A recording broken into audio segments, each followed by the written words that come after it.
Hello and welcome to another fantastic episode of Cracking the Rich Code, the podcast.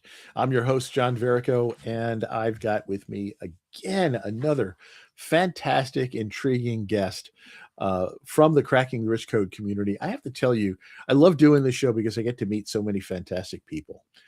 And through not only through the doing the podcast, but also just part of the Cracking the Rich Code community itself. This next guest and I met through the Cracking the Rich Code mastermind, and her chapter is in volume 19, which just came out. And as of this, I know this is an evergreen podcast, so if you're watching it, the book is already out. You want to look for it. But my guest today is Karen Casanovas, who's kind of fascinating. She's a certified resilience coach, author, and speaker, and she helps people navigate through major traumatic upheavals in their life. Some of her experience comes from surviving a 9.2 magnitude earthquake, and I can't wait to talk to her more about that, kind of the lessons learned from that and how she uses that to help clients nowadays. So let's bring in Karen Casanovas. Sorry. Hi, Karen, John. how are you Hi, doing John. today? I'm great. Hi, everybody. It's great. I don't see any earthquakes going on because your image is stable. No, I'm joking. You're in Good. Alaska, is that correct? That's correct. That's correct. And it was just a balmy 6 above yesterday. Oh, So wow. it's been chilly. We've had a pretty mild winter overall, though. So nothing like the East Coast or the South. Isn't that bizarre to think of that, right? It was actually colder here in Pennsylvania than it was there. We went through a couple of weeks of steady temperatures in the teens and single digits, and several days of the below zero temperatures. Uh, With a lot of snow that was sitting out there and frozen and kind of locked up. So it was pretty mhm. interesting here for a while. Yes, yes, indeed.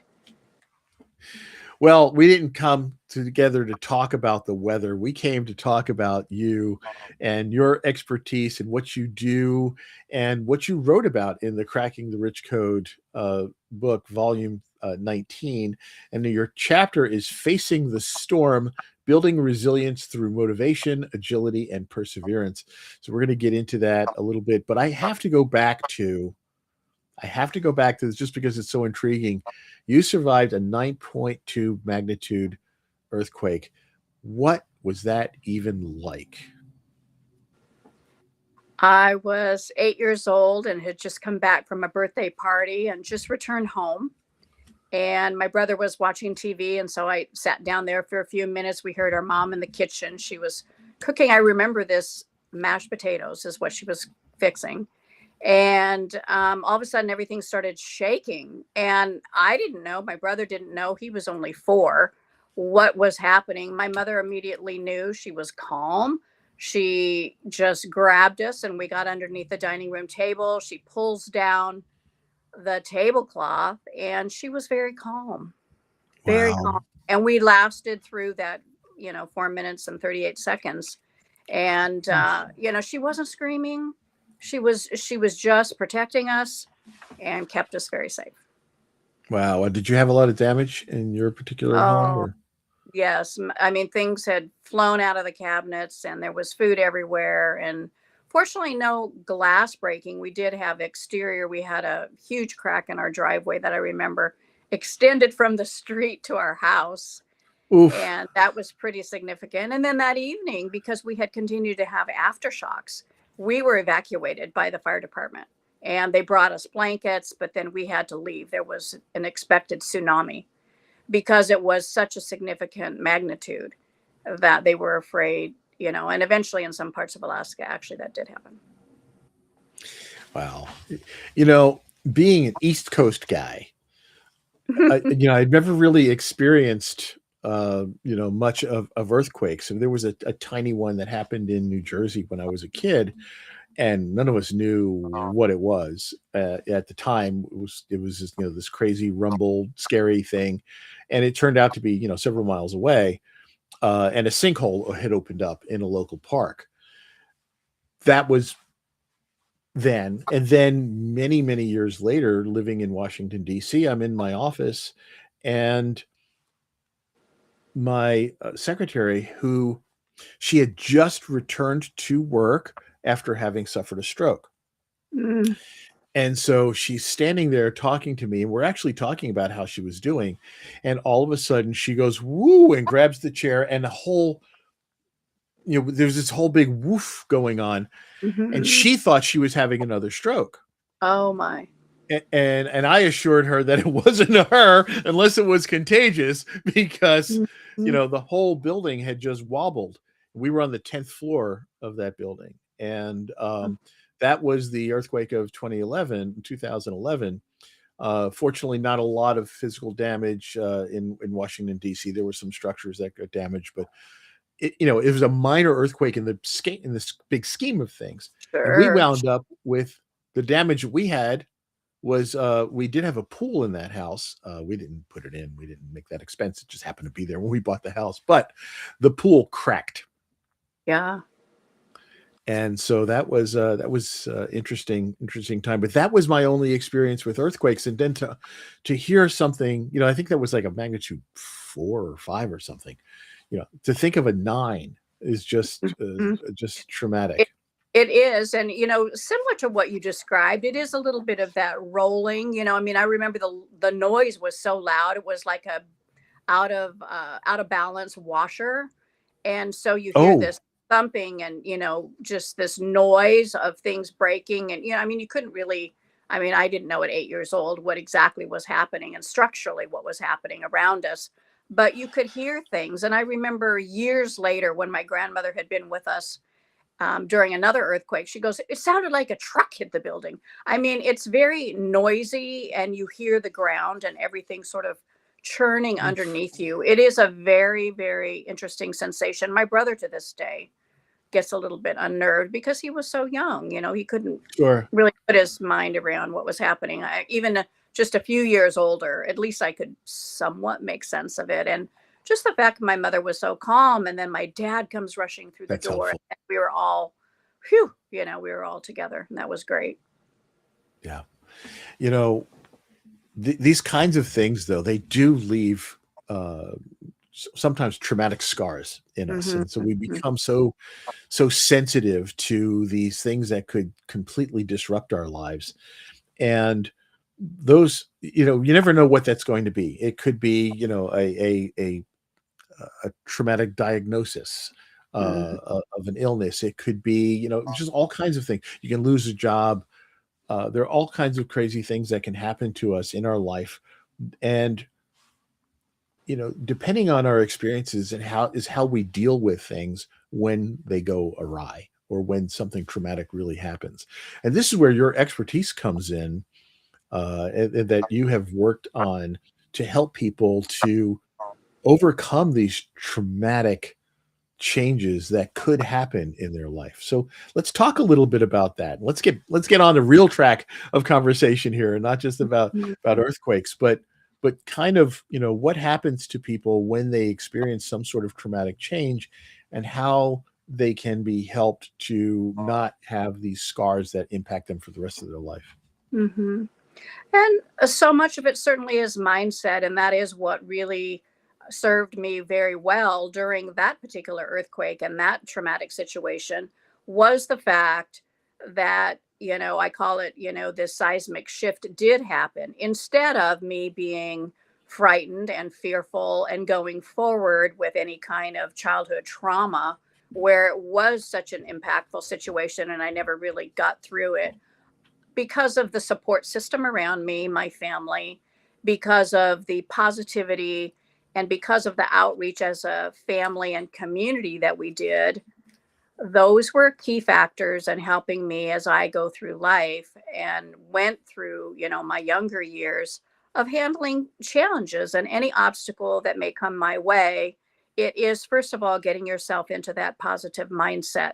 And that's where I talk about the first, piece of sort of this seismic shift formula that I've developed. You have to be self motivated, you have to be self aware of where you are.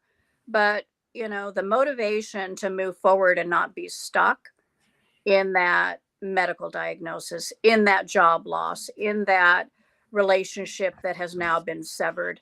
There can be so many things, and even a medical diagnosis where you have just recently recovered from surgery. You can get yourself in a place where you are frustrated, you're angry, you want to get better, and you are really stuck. So the motivation to sort of help yourself, get through that is really important. And I kind of also lean into a few steps. So in the instance of a medical situation, let's say you were walking here in Alaska. A lot of people walk and they fall on the ice, and they might break their they might break their wrist or fall and twist their ankle. So first of all, one other piece of advice is, all right, well, let's look at the facts. Don't over dramatize what's happened, but I fell, I had surgery, I'm okay. The next piece of it is look at, okay, how can I digest what's happened without placing blame on anyone? Well, accidents happen. It happened to me. I missed a little work, but I'm okay. And then the third piece of it is reframing. Okay, well, what can I learn from this, or how could I positively move forward? I'm going to physical therapy, and I was able to be paid for work because I worked a few hours at home, and I'm getting better. And then that last piece where people really, really, it's tough. You get impatient. So the last piece is give it time, be patient, and just go with the flow of how you are on that particular day. And again, the self-talk there comes into play. I'm going to get better. It may be months, but I'm recovering. Now, what happens when, let's say, it's something more, a more permanent change? Like, Mhm. let's say you wound up losing that leg. Mhm. Mhm. So that is a whole different, now a new world you have to adopt to. How can people uh, keep that positive mindset going when they have something that looks like, a really traumatic, permanent change to their life? Mhm. I would say that is where this agility, the second part of my framework, really comes into play. You have to be not only adaptable to what occurs to you on the inside in your mindset, but internally and externally. Studies have shown if you're depending upon the support system and people to cheer you on and say, John, you're going to be okay. We know you've lost your leg, but you're going to be okay. Well, that can help, but only to a point. We have to rely on both internal and external forces to Nice. drive us going forward. But that's where I would say certainly support systems like therapists can help, and other occupational therapists help us with the physicality of it. And then again, I would say, the support system does come into play, but you also have to be very, very, very motivated. And that's the third part, the perseverance. You just have to look at your goals. What do you want the outcome to be? Do you want to wallow in this place of despair for the rest of your life? Or do you want to move forward? So that's where the choice comes in. Right. And you're right, not every day is going to be positive, but I have a tool, that I give to people. In fact, one of my friends just had knee replacement surgery, and I sent it to them last night. What does your day look like today? What can you do today because you're feeling quite energetic? What can you do today where you're accomplishing something and you feel pretty good? On those days you don't feel as motivated, what are some lower energy tasks you can do on those days? So again, it's knowing where you're at, assessing what your ability is on that day, and then moving forward, even if it's just to do one thing and accomplish one item that day. That's moving you forward. I like that. I like that. And it's so you bring out a really critical point when you talk about, we have choices. And then if you're having a bad day and you're not able to do a lot that day, instead of beating yourself up over it, Hmm. take the win for what you can do, Right. and then do more, when you can. And it is really all about our internal mindset. And you bring that out really, really well when you talk about our motivation and being and the agility and perseverance. You mentioned about uh wallowing in the loss. I actually wrote, not that it's not about me, but I wrote a quote recently in a book of quotes about resilience, and my quote was, "Sometimes life will deal you crap, Yeah. and you have the choice. You can be the victim and wallow in the stench, or you can turn it into fertilizer. You can turn it into fertilizer for future growth." Absolutely. We must take, although it's difficult, I'm not saying that it's not No. challenging. I'm not saying that it's easy, but we must take those situations and, is question, to ask yourself, is there a lesson here? Should I have done X, Y, and Z? Maybe yes, maybe no, but at least looking at the situation, and I always call it zoom out, to the 30,000 Mhm. foot level. Zoom out and just look at yourself and say, okay, what happened here? Again, going back to what are the facts without placing blame? Can you reframe it, and what can you do moving forward? And it is really tough. I mean, I had many days when I've had surgery and you don't want to do anything and you're really mad, you're in a lot of pain, and this can really cross across to when you have lost a loved one and you Mhm. are grieving, and that pain is so deep, and you really miss them and you want to talk to them and you just want to have one last conversation, but you can't. What can you do? Well, the small thing is, in a grief situation, you can reflect on a happy memory, just one memory that you have that you will hold so dear for the rest of your life. And then, take those bad days as they come, because they will come, whether it's a medical situation, a clinical diagnosis, or a relationship or job ending.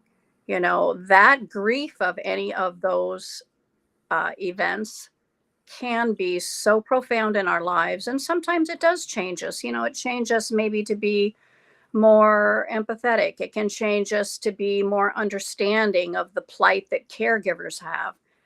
So those are the lessons that we can take that might be positive, even though you have a very, very painful situation that you're currently experiencing. And sometimes the changes that happen to us aren't necessarily traumatic in nature, or didn't happen um, to us. I mean, just Mhm. it could be. I worked with veterans and first responders and things like that who have retired, and so now their life has changed, their purpose has changed, and sometimes they go through a period of, I feel useless. I don't know what to do now.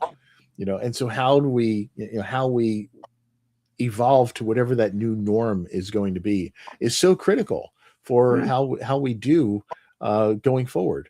And so everybody, in case you're tuning in late for some goofy reason, go back and listen to this from the beginning. Karen Casanovas has some absolutely intriguing and fabulous advice for dealing with major trauma and upheavals in your life.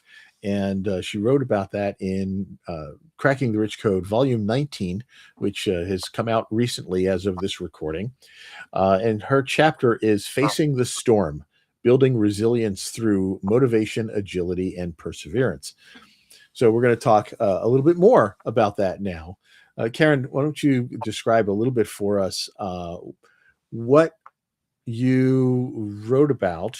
And we are kind of touching on it here a bit, but what are the points that you wanted people to get from reading your chapter? What is the real big takeaways that you want people? What are those aha moments that you want them to get from this? Hmm. I would say that when you look at going through a shock, a disruption in your life of any kind, first, again, feel the feelings, like understand what I am That's feeling, important. fear. Yeah. What I am under, what I am feeling right now is I don't know where to turn. So you have that feeling of uncontrollable angst. So understand that those feelings are real, they're valid, and feel them. It's really important that you not dismiss them, because that will, unfortunately, the body remembers, and therefore it likely will catch up with you at some point down the road, whether it's 5 months, 5 years, or 15 years from now. Something will happen and you will be forced to be pushed back into that space of that event that happened, and you'll Right. eventually have to deal with it anyway. So feel the feelings. I think that that's one thing. That is so critical to acknowledge them. Right, to acknowledge them and just understand that any personal challenge you face, whether it's on an everyday basis or something that has really shaken you, and again, it can be shock, whether it's in our world, we're observing, just as you were saying, it could be something that you have observed. Um, that also can shake people up.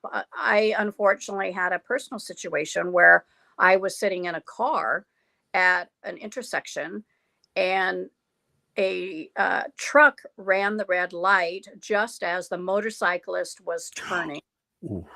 And, the sound of the truck hitting the motorcyclist, who instantly was killed, I will never forget that. Every time I drive by that intersection, I will never forget that.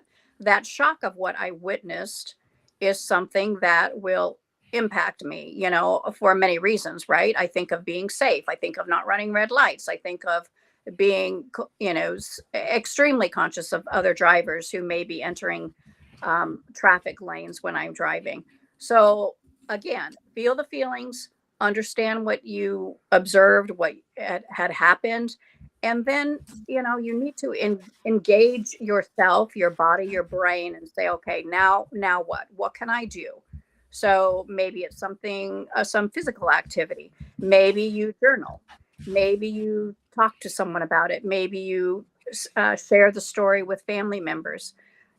It could be going to counseling or some sort of therapy that works for you. If you are a religious person, there's also members in your religious family that can probably help you through it. Um, Music is a good one. Dancing is something that has lately been proven to help with a mind and brain connect, the brain connection and the body, Absolutely. and how it soothes you. So look for those things once you have determined what you're feeling, where you're at, what can you do, then take action to do something that will improve your situation mentally, physically, help your body. Yesterday was a good example. I was sort of thinking, oh gosh, it's nice out. I haven't been outside very much, and I've been doing a lot of work. And I said, I'm just going to go outdoors. Out in nature is one of the best things also that we can Hmm. do, and just breathe the air and the freshness of the space. That sometimes also can cause a shift, and this is really what I'm speaking about, is what I call it, because of my earthquake experience, seismic shift. What can you do that takes you out of one space and then plants you in another place where you can move forward, and then again keep going, keep going, keep going forward, even if Yeah. it is one small step at a time. I love it. This is such great advice and just great perspective. And talking about going outside in that balmy, balmy -4, is that what it was? Yeah, I think today it's 17 degrees above. So hey, Practically a heat wave. I love it it. is, it's warmed up. And one other thing I just wanted to mention, when you were talking about retirement, that's another place where people can really, they feel lost, they don't have a purpose anymore. And often, especially with law enforcement, I have personal alliances to law enforcement, as 6 members of my family have been in law enforcement. Wow. So whether you have been in any type of job where you are retired. I know one particular police officer, when you talk about first responders, he was able to just not have any feelings, didn't get into deep in the weeds of the emotion of what he saw every day and what he had to take care of and how he had to deal with it personally to survive. But the moment he retired, he started having nightmares every Yeah. day. All of it came And back. it all came back. So again, But, you know, when those you're things happen, during when you're dealing with that on a day-to-day basis, you kind of mhm, put that protective shell and repress that stuff. absolutely. Then when you don't have to deal with it anymore, then all of a sudden, like, that wall comes down. Hmm. Yeah. Hmm. Yeah. Well, I was reading an interesting story related to the Olympics yesterday. I was reading about Eric Heiden, who was the speed skater. And once he retired from speed skating, he became a cyclist, but he eventually became a doctor.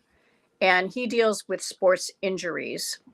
And his particular Brilliant. practice now is also helping those at the Olympics with sports injuries as they're facing them. But again, that requires, again, a different kind of resilience, resilience, of course.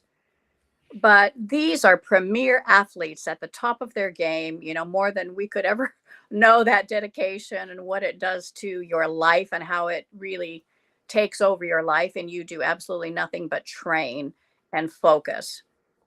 And as I have been watching the Olympics, it just reminds me again the amount of um, that tenacity and that Yes. fortitude it takes to perform um, athletics at that particular level is really, really amazing. And so then now, Eric Heiden having his own experience being at that level, and then now being a doctor, I'm sure he's not only fixing them, physically, but mentally he must certainly be able to assist them also.